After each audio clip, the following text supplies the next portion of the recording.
오늘 모실 분은 JP 희망캠프 홍준표 후보 장성철 제주 공동선대위원장님 모셨습니다. 먼저 간단히 해주십시오.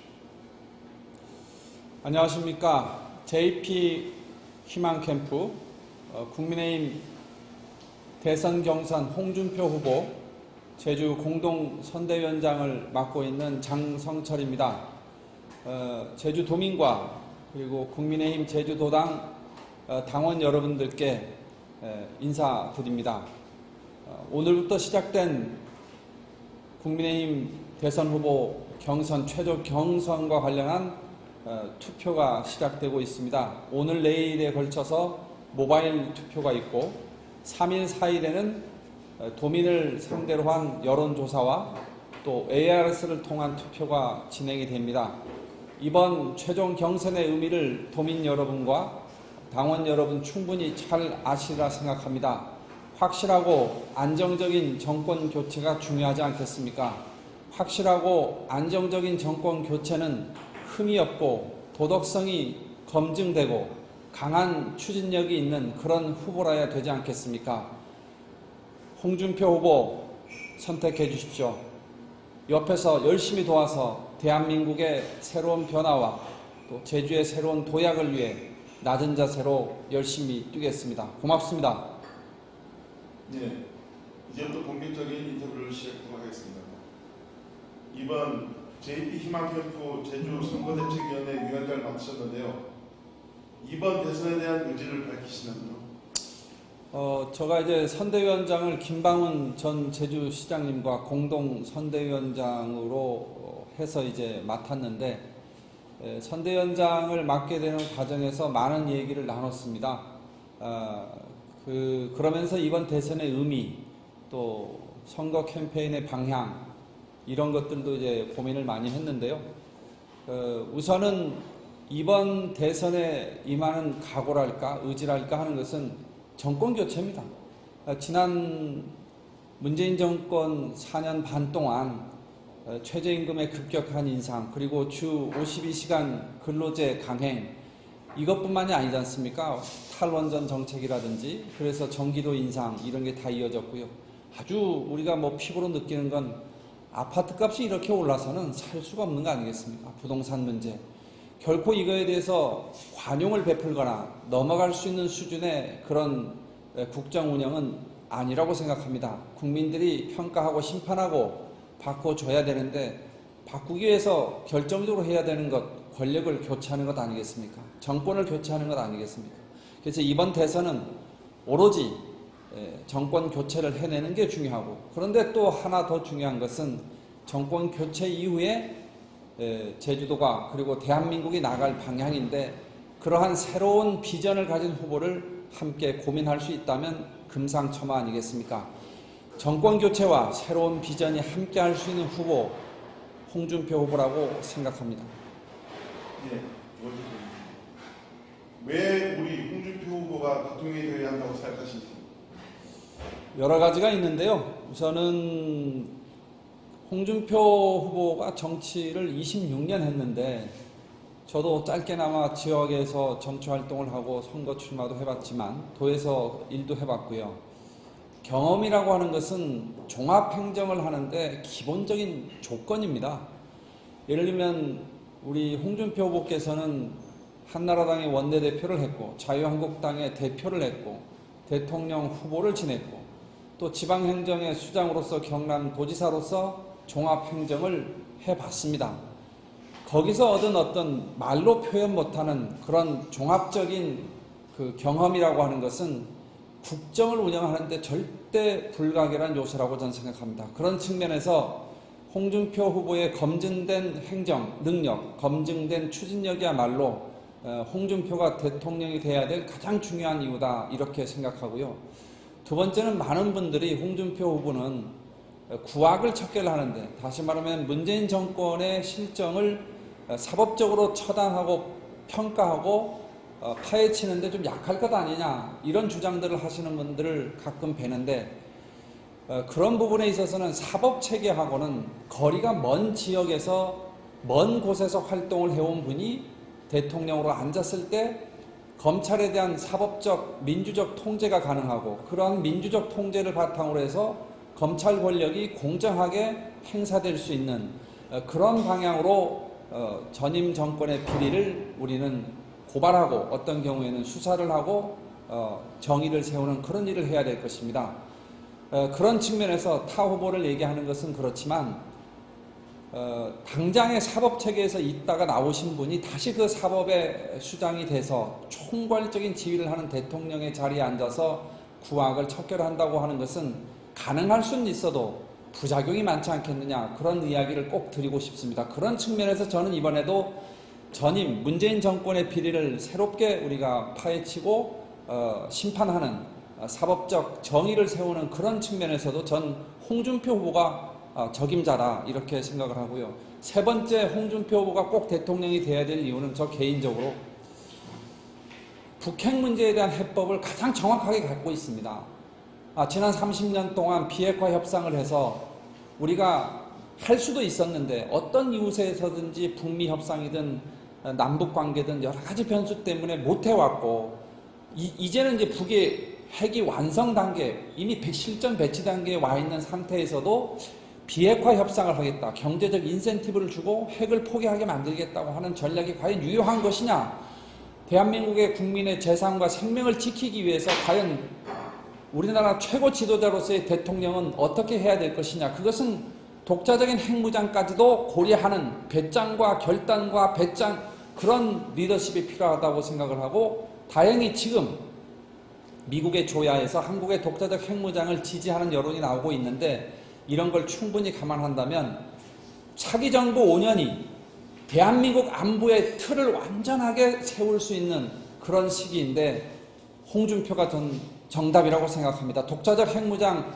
이야기할 수 있는 후보, 그걸 강하게 밀어붙일 수 있는 배짱, 저는 홍준표 후보만이 가능하다고 생각합니다. 예. 세 번째 질문입니다. 후보의 주요 대선 공약이나 전략은 무엇입니까? 후보께서 갖고 있는 여러 가지 그 메시지들 우리가 보는데요. 국민들한테는 정확하게 이렇게 얘기하면 홍준표 후보의 선거 전략이다. 그건 국가를 어떻게 만들 것이냐, 이거에 대한 메시지를 준 건데, 부자에게는 자유, 그리고 서민에게는 기회, 전 이걸로 집약되어 있다고 생각합니다. 지금 한국 경제가 비틀거리고 민생 경제가 파탄나고 아주 저소득 근로계층의 사람들이 단순 비정규직으로 계속해서 많이 양산되고 전락되는 이 상황은 국가가 너무 심각하게 경제에 개입하고 시장 질서를 교란하는, 다시 말하면 너무 간섭을 많이 하는 데 있기 때문에 기업들의 활동을 좀 자유롭게 해주고 그런 시장 질서를 통해서 자원이 배분되게끔 하는 그런 국가 정책의 방향을 대전환을 해야 된다. 그것이 부자에게 자유다, 이런 뜻이고요. 서민들에게 기회를 주는 것은 어쨌든 재정의 한계성을 우리가 인식을 한다면 선택적으로 집중적으로 취약한 계층에게 지원을 해서 그분들이 다시 한번 이 사회의 패자로서만 살아가는 것이 아니라 다시 한번 패자에서 벗어나서 새로운 기회를 얻을 수 있도록 하는 그런 방향의 메시지가 아닌가 생각합니다. 그런 측면에서 강성 귀족 노조의 폐해를 실행하겠다고 하는 그런 공약 하나만 보더라도 홍준표 후보가 갖고 있는 이번 대선의 전략이라고 하는 것은 국가를 정상화하겠다. 그 정상화의 기조는 부자에게 자유, 서민에게 기회, 이걸로 집약할 수 있다 생각합니다. 네. 네 번째 질문. 후보의 제주 지역을 아우르는 공약은 무엇인지? 이 부분과 관련해서는 제가 솔직하게 말씀을 드리면요. 후보가 91년도에 제주지검에서 검사 시절을 보냈습니다. 당시에 4.3과 관련해서도 해원이 이루어져야 된다는 주장을 하셨다 그래요. 고창훈 교수하고 만나서. 근데 이분이 8월 30일 날 제주도 오셔가지고 그 제주 도당 당사에서 이렇게 대담을 하시는데, 라스베가스식 카지노 개발을 얘기하시더라고요. 저도 처음엔 좀 그 새로운 뉴스니까 다시 한번 이렇게 봤는데, 본질적인 뜻은 뭐냐? 제주도를 세계적인 관광 컨벤션 도시로 한번 키워보겠다. 제주도만큼 한 곳이 없다. 부가가치가 가장 높은 분야가 컨벤션 산업인데 이런 컨벤션 산업을 키워보겠다라고 하는 구상을 갖고 있는데 이거에 대한 동력을 어디서 찾을 거냐? 네바다주 라스베가스 보니까 초기에는 카지노로 시작했는데 이젠 카지노 비중이 아주 미미하거든요. 컨벤션 문화산업 이런 게 엄청나게 부가가치 높은 쪽으로 발전했는데 그 모델을 한번 제주도에 적용한다면 제주도도 컨벤션 도시로 성장하는 어떤 도약대로 카지노를 한번 이렇게 해볼 수 있지 않느냐 하는 그런 제안을 했는데 제주 지역에 부정적 정서가 있어서 지난번 토론에 오셔가지고 도민들이 반대하면 하지 않겠다 이런 말씀을 하셨지만 어쨌든 홍준표 후보가 갖고 있는 생각은 제주도가 세계적인 글로벌 관광 컨벤션 도시로 육성할 수 있다, 육성해야 된다는 입장을 분명히 갖고 있다 하는 말씀 드리고 제주 4.3에 대해서는 민주당이나 정부가 얘기하는 위자료 보상보다 더 나간 배상의 개념을 명확히 하는 것이라든지 또 제주 4.3 추념식에 보수정당 대통령이 되면 처음으로 보수정당 출신의 대통령으로서는 처음으로 4.3 추념식에 오겠다고 분명히 약속을 했습니다. 저는 만약에 이번에 이명박 박근혜 대통령이 보수정당의 출신의 대통령이 되었지만 추념식에 오지 않아서 도민들이 마음 한구석에 이렇게 섭섭해하고 응어리진 것이 있다면 이번에야말로 보수정당 대통령으로서 홍준표 후보가 돼서 4.3 추념식에 참석해주는 그 자체로 우리가 늘 제주가 4.3에 관련해서 화해와 상생 이런 이야기를 했지 않습니까? 진보 진영의 대통령으로서 노무현 대통령이 오셨다면 이번에 홍준표 대통령이 돼서 추념식에 참석해 준다면 말 그대로 우리 제주 4.3의 회원을 통한 화해와 상생을 통한 문제 해결에 도민들의 정서적 응어리가 풀리는 그런 계기가 될 수 있기 때문에 매우 중요한 공약이다 이렇게 말씀드릴 수 있겠습니다. 선거대책위원장이 아닌 개인적으로 본 홍준표 후보의 최대 장점은 무엇이라고 보죠? 솔직하세요. 이분이 뭘 하면 그냥 인정할 건 하지 않습니까? 예를 들면 방송 토론회 같은 데 보면 그거 어떻게 생각하세요? 막 물어보면 그거 맞습니다. 그때 여성 관련해서 여성 비하 뭐 해서 여성 표 별로 못 받지 않냐니까 맞다고. 실제로 저도 대화를 한 몇 번 해봤는데요. 되게 심플하고 이렇게 쉽게 얘기하고 인정할 건 인정하는 그런 스타일이라서 이게 어떻게 나타나냐면 국가정책 결정할 때 왜곡이 없어요. 이런 성격이요. 예를 들면 애매하게 얘기하면 주변의 참모들이 해석하기가 참 힘든 경우가 많습니다. 그런데 홍준표 후보는 어떤 국가정책의 방향을 얘기할 때도 솔직하게 분명히 얘기할 것이다. 그래서 국정의 혼선이 굉장히 적을 것이다. 그런 말씀을 하나 드리고 두 번째는 정치 행태 측면에서는요. 26년 정치를 하시면서 탈개보, 무개보 이 정치를 해왔다고 늘 주장을 하시지 않습니까? 실제로 홍준표 개보라고 불릴 만큼의 어떤 세력을 만들 수도 있는 그런 자리에도 있었는데 대표도 지내고 원내대표도 지내고 대선 후보도 지내고 그런 개보를 일부러 챙기고 만들고 조직을 또 구축하고 그런 일을 하지 않아서 저는 이것이야말로 이제 우리 국민의힘이 2030, 40의 젊은 당원들이 대거 들어와서 국민정당으로 지금 거의 발전해 가고 있지 않습니까? 그런 방향으로 가는 게 정치 개혁이라고 한다면 또다시 대권을 잡아가지고 패거리를 만들고 세력을 만들어서 자기들의 배타적인 경계를 짓는 그렇게 해서 정당을 또 장악하는 이런 구태를 답습하지는 않을 것이다. 그래서 어떤 면에서는 국민의힘의 정치 개혁이 정상적으로 더 잘 될 수 있는 그런 리더십을 탈개보의 무개보의 리더십을 갖고 계시다 이런 말씀을 드리고 개인적으로는 저도 지난 한 몇 년 동안 정치를 해봤는데요. 제주도당의 사고 도당 사태라든지 또 제주시 각 당협위원장 사고 당협 지정 그리고 당협위원장 공모 지원 또 탈락 이런 걸 경험하면서 무개보 이 세력이 없는 이 정치라는 게 이렇게 뼈저리게 어렵구나 참 뼈저리게 느꼈어요. 그래서 전 어떤 면에서 홍준표 후보가 걸어온 정치 여정과 제가 최근에 몇 년 동안 이 경험했던 정치적인 어떤 시련이 좀 많이 닮았다 하는 그런 측면에서 홍준표 후보가 만약에 대통령이 되면 우리 당이 실력과 경쟁, 공정한 경쟁이 보장이 되는, 그렇게 해서 노력과 성실과 이런 걸로 해서 평가를 받는 그런 정치 개혁을 하는데 지원 역할을 해주시지 않겠나, 그런 생각을 하면서 적극적으로 지지합니다. 예. 향후 캠프가 나아갈 방향이나 계획은 어떤지요?